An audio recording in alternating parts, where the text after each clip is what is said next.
Akamo sat on a black canvas recliner chair in his living room, receiving a call on his mobile phone but unknowing that his wife, Suzzie, stood behind him and eavesdropping fragments of his phone conversation. She heard words that made her heart pound with suspicion. She eavesdropped Akamo saying, "Hello ma. Did you get the bank alert? I just sent the money." "Yes, my son. I got it. Thank you and God replenish your pocket." saying. Later on the dinner table, Suzzie confronted Akamo and demanded to know about the girlfriend he spoke with earlier that day and how much money he sent to the girl. "Tell me, Akamo, which of your girlfriends were you speaking to earlier today and how much money did you send to her?" My love Suzzie, there's no girlfriend anywhere.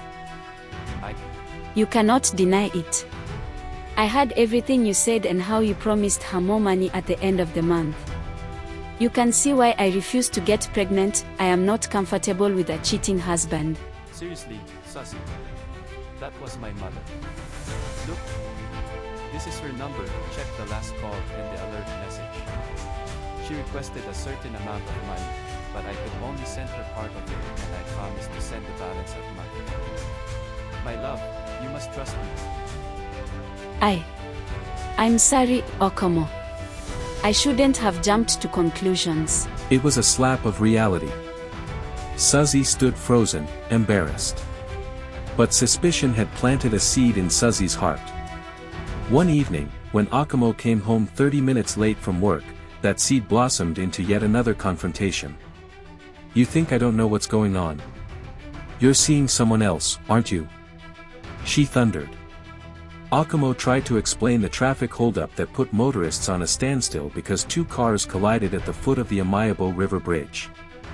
That point was constantly prone to traffic holdups due to the dual traffic lanes that turned single lanes. He explained further that every motorist taking that route daily anticipates a holdup. Suzzie blatantly refused to accept Akamo's explanation and decided to spend the night in the guest room. Also, Suzzie resolved to accompany Akamo to his tennis club during his club sessions, as a rule to checkmate him and ensure he does not slip out of her hands to see another woman.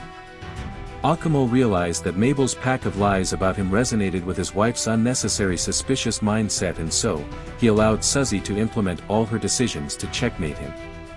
A few weeks later, and while at the tennis club, an innocent lady walked into Suzzie's booby trap. Agali was in the business of selling men's shirts, shoes and accessories from one club to another, where she was gainfully patronized. On that occasion, Suzzie's eyes scanned Agali as she showcased her wares to Akamo and his clubmates.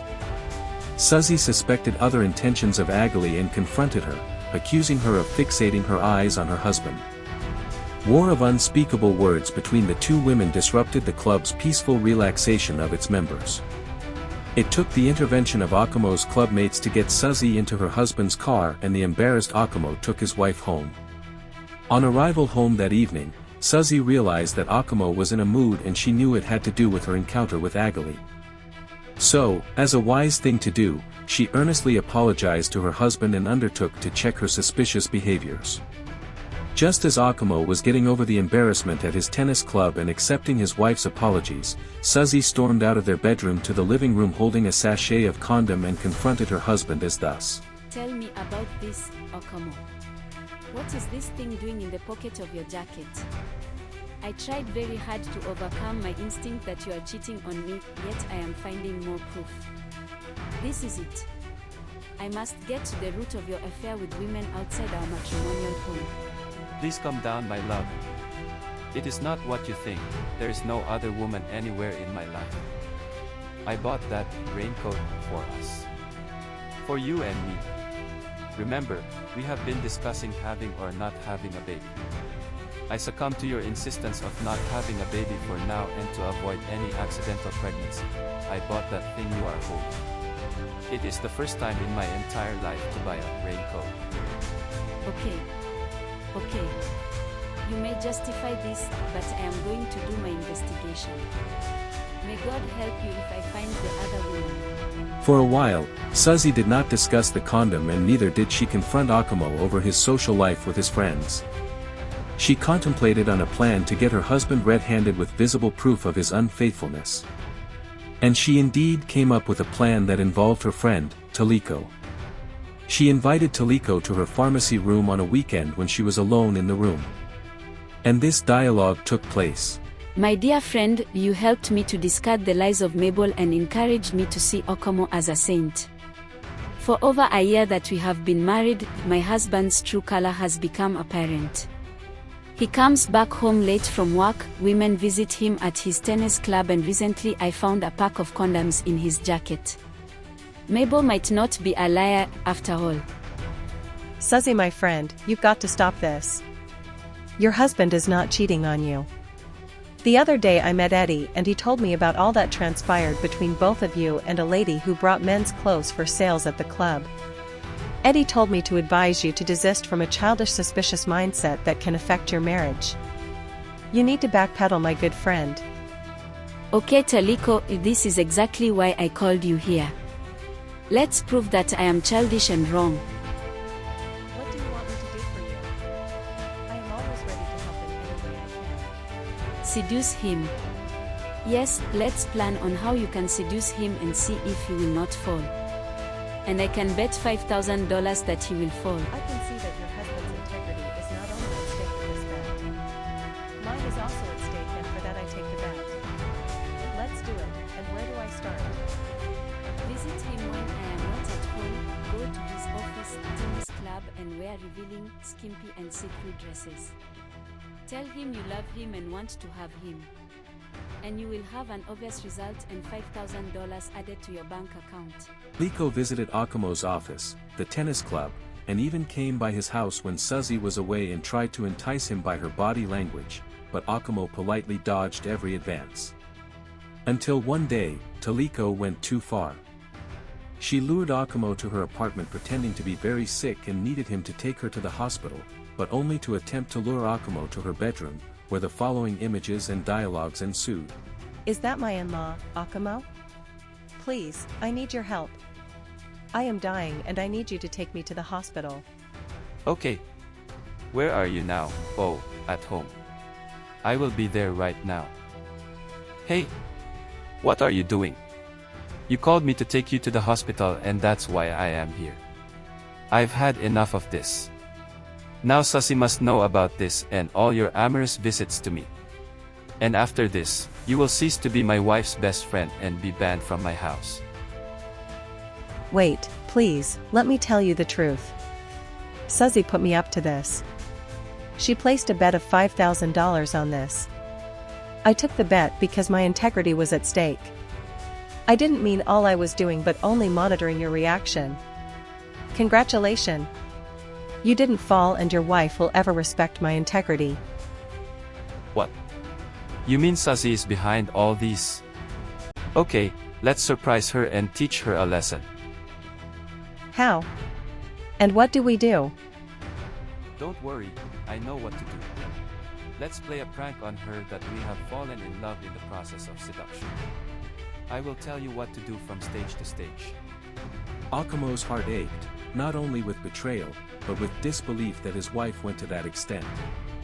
He then appreciated Taliko and made a counterplan to play along with Suzzie's scheme and to teach his wife a lesson. Akamo and Taliko pretended to love each other and demonstrated their affairs to Suzzie. He made Suzzie believe that her childish suspicion had opened a door she couldn't close. Her once loving home turned into a battlefield of pranks and stage-managed fake drama of love affairs. Hope you have not forgotten about that handbag we discussed on the phone. No. We can stop over at the boutique when I am taking you. Where have you been? For over 5 hours you went to take Taliko home. What is going on between both of you? You are getting unusually closer to Taliko for my disliking.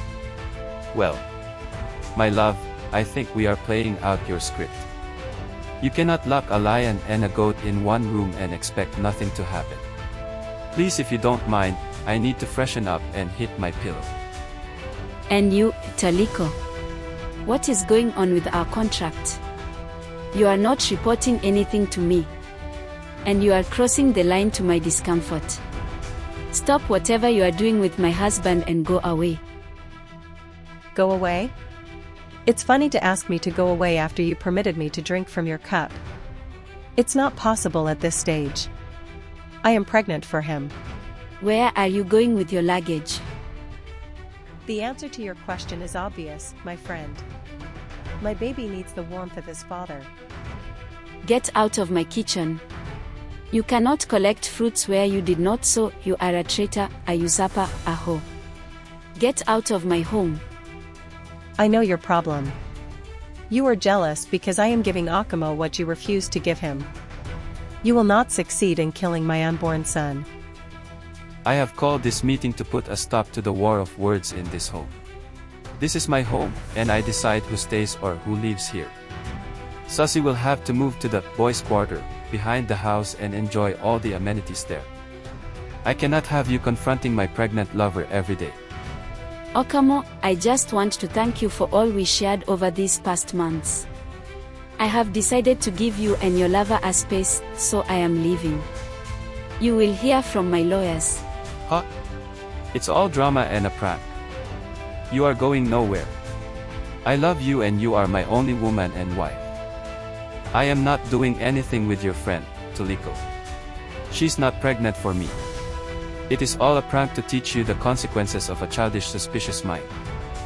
Confirm. My friend, I am not pregnant for your husband, as you can see.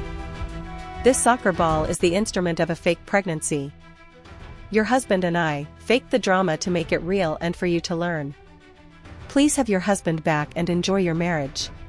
Akamo's plans and role plays were very successful, and Suzzie had a bitter taste of childish, suspicious mind. After the curtain of the drama was drawn, Suzzie vowed before Akamo and Taliko to love, trust her husband, and never to succumb to any suspicious inclinations.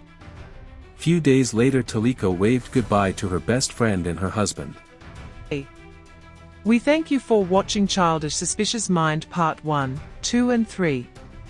We hope our women folks got something out of this story. Please like, share, comment and subscribe for more true-to-life stories from our stable. Watch out for Decision That Bites, coming to you next week.